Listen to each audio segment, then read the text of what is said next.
This is the Late Round Podcast with your host, JJ Zacharisa.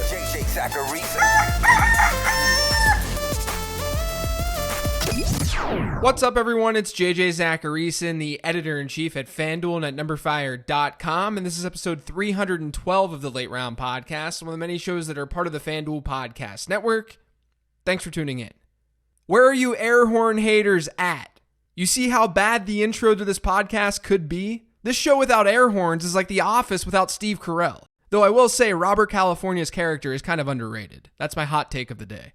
But I was inspired to change up the intro for the Mailbag show this week because on Twitter this week, someone hit me up and said, "Love the podcast, but bro, you have to change the intro. It's so bad." The great people out there then entered my mentions with some air horn praise, so I know that while the haters are out there, we've also got a lot of lovers. We've got more lovers than haters. But I thought it would be good to show everyone how important the air horns actually are to this intro. It can be a lot worse, as you heard today. So eat it, haters. All jokes aside, today is a mailbag day, but before getting to your great questions, we've got another FanDuel free roll for all FanDuel Podcast Network listeners. Go to fanduel.com/league/JJ, that's my name, JJ, make a lineup, submit that lineup, and have a shot to win free Numberfire Premium and a little bit of cash.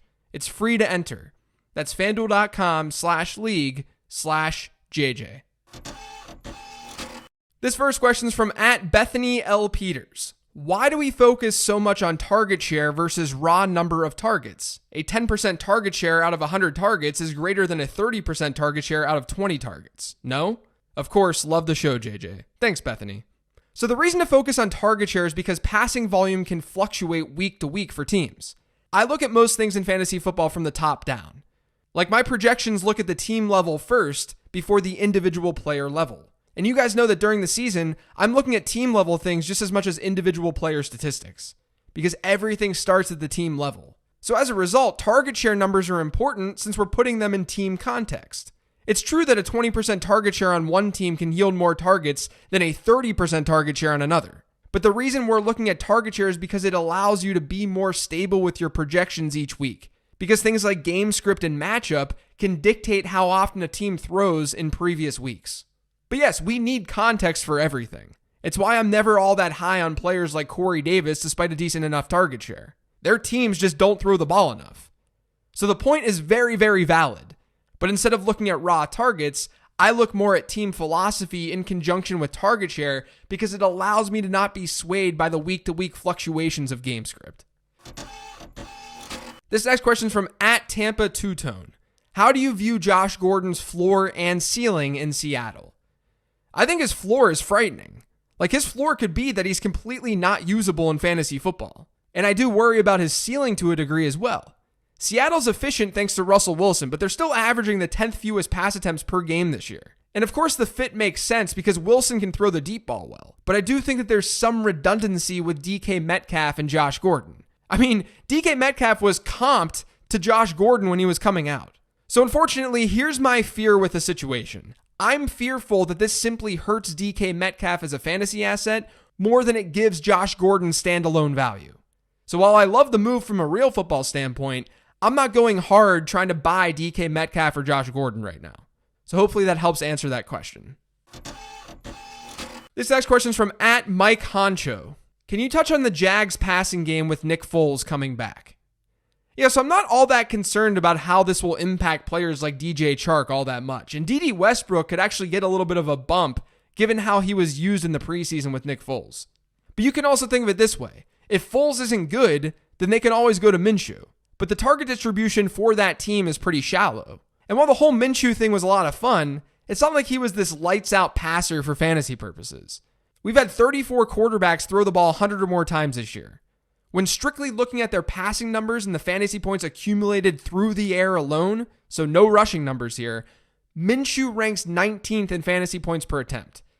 I don't think it's ridiculous to think that Nick Foles can maintain that rate. And down the stretch, as I talked about on the 15 transaction show this week, the Jags get Oakland and Atlanta in weeks 15 and 16. They should hypothetically put up some good passing numbers in those two games. This next question is from @zfades_ff.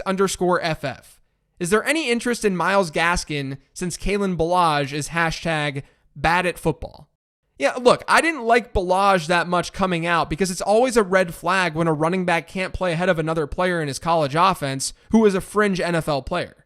Ballage played behind DeMario Richard. He's listed as a free agent, but Richard couldn't even make the Arizona Hotshots in the AAF. That's who Ballage was losing snaps to at Arizona State. So yes, I'm not the biggest Ballage fan in the world. He's definitely athletic and he has a chance to make some big plays, but I wasn't aggressive in going after him this week on the waiver wire. Partially because Miami's best running back performance this year in PPR formats resulted in an RB21 finish. We know the situation sucks, but also because we sort of know what we're getting out of Kalen Ballage. I still prioritized him over the other running backs on Miami though, just to be clear. But to your point about Gaskin, I do think he's the most intriguing back currently on that roster. I stashed him in deeper leagues.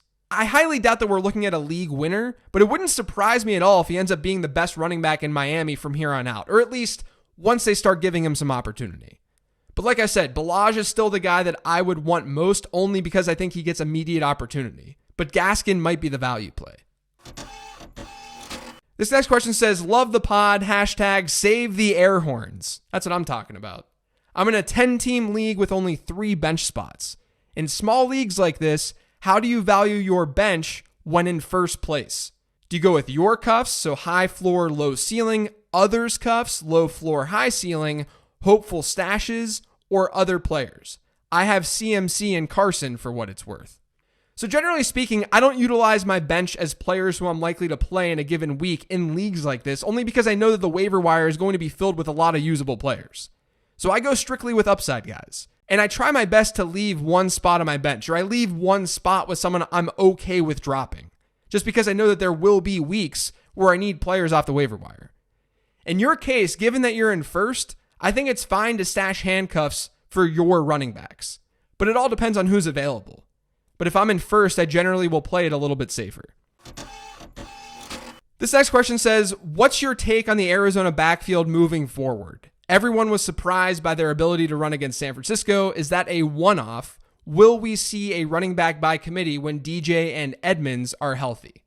Yeah, there were people who gave me a hard time for selling Kenyon Drake on the 15 Transaction Show a couple of weeks ago since Drake went off against the 49ers. And fair enough, I was wrong given what Drake did against San Francisco.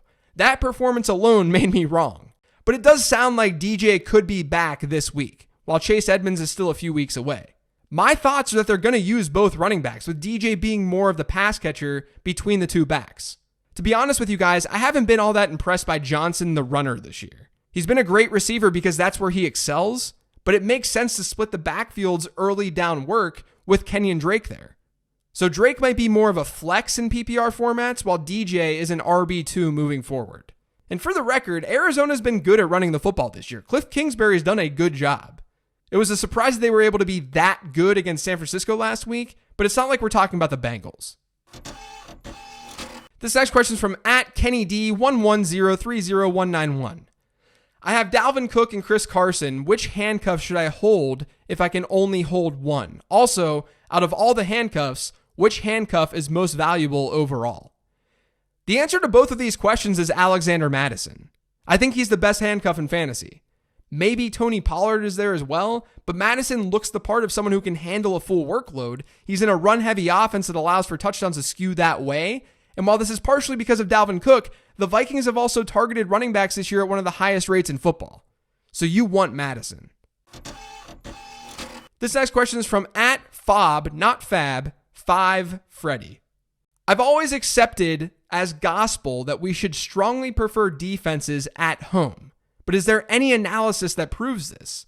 Other than the general feel-goodness of playing at home, I never understood why this matters that much for an entire defensive unit's scoring potential. Thanks. A really simple way to look at this is to look at point differential. We know that logically we want defenses that'll be in positive game scripts, meaning we want defenses that'll be on teams that are winning. There are so many other factors when choosing a defense to play, but playing ahead in order to get sacks and turnovers is very, very important.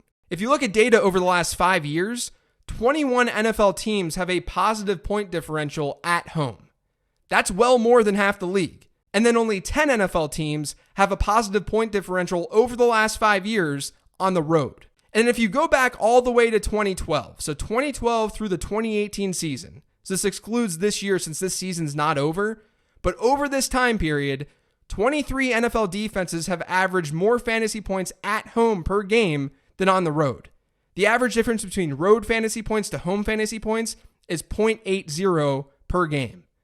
That may not seem like a lot, but over that large of a sample, it tells us that teams perform better at home than on the road. It's not everything, though. You shouldn't just ignore defenses because they're playing on the road, but it's an additional edge. Teams play better at home, and in turn, the defenses do as well. This next question is from @Steve_Lister. I know you said stock up on running backs and wide receivers, but I have Lamar Jackson and use Stafford over the bye week. A few dangerous teams I would rather not make the playoffs need a quarterback badly. In this case, isn't it more valuable to play keep away rather than pick up a handcuff running back? So here's what I'll say to this one. If Stafford was on your waiver wire, that means there are a lot of quarterbacks available, which means the position is replaceable in your league. So in that case, I wouldn't be holding on to Stafford to block other teams. But even if quarterbacks are hoarded in your league, I probably still wouldn't try to block a group of teams. If you're going head-to-head against someone and you want to block them, sure, go right ahead. I do that all the time. But you said that there are a few dangerous teams that need a quarterback badly, which makes it harder to block them because you're blocking a lot of different teams. But then you're also trying to be the hero in your league, and you're not just benefiting your team by doing this, but you're also benefiting the other teams in your league who are also going up against these few dangerous teams who need a quarterback. Let's use one of my stupid analogies to get this point across. Let's say you and 11 other people are about to run a race. Everyone has running shoes except for 3 people who are barefoot. But you have an extra pair of running shoes that you can give one of those people. But you also want to win the race. The problem is, by not giving them a pair of running shoes, you have to hold those shoes while running the race. And that's annoying as hell. Let's say that you choose to not give anyone the pair of shoes. That means 3 people are going shoeless. Even though they're fast, they'll be slowed down. And we should be assuming that these barefoot runners are really, really fast. Meanwhile, since you didn't give those shoes away, you have to hold them. That makes you slower. So the 7 other people involved in this race who have running shoes, they're really benefiting because you decided to hurt the 3 fastest people in the race. By holding Stafford and not trying to at least trade him, you're choosing to make your team worse. You're actually benefiting the other teams in your league who may not appear as dangerous. Your goal in fantasy football should almost always be to have the best team possible. There are some circumstances where you want to do something like this, but in general, it should be to run your fastest race. This next question says, playoffs locked in. Can you provide some recommendations from the high stream positions like kicker, defense, and tight end with good playoff schedules? So I'm not going to have kicker takes on this show since you can easily play them week to week since teams aren't hoarding kickers. And with tight ends, you're chasing volume more than you're chasing matchups. So I'm going to focus on defenses with this question since that's what people would and should care about most. Baltimore has the best playoff schedule this year. They get the Bills, the Jets, and the Browns from weeks 14 through 16. If Houston's available in your league since they have a bye this week, they get Denver, Tennessee, and Tampa Bay. So they're not in a bad spot either. And Pittsburgh also gets Arizona, Buffalo, and the New York Jets, so they're good to go too. Those 3 teams jumped out the most when looking at the entirety of the playoffs. If you look at just weeks 15 and 16, add the Giants to the list. They get Miami and Washington in those 2 games. That's literally the best schedule that you could ask for. That's who the most traditional streaming defense would probably be. This last question is from @FFWhisperer. How do you distinguish between regression candidates and true outliers? You don't really, because you should assume that outliers are going to regress. Now, if you're looking at this from the perspective of this guy has really outperformed in the touchdown column based on X, Y, and Z, the players who are going to outperform there are players who are in good offenses. True season-long outliers are generally coming from good offenses, or they're playing with good quarterbacks, or they are good quarterbacks.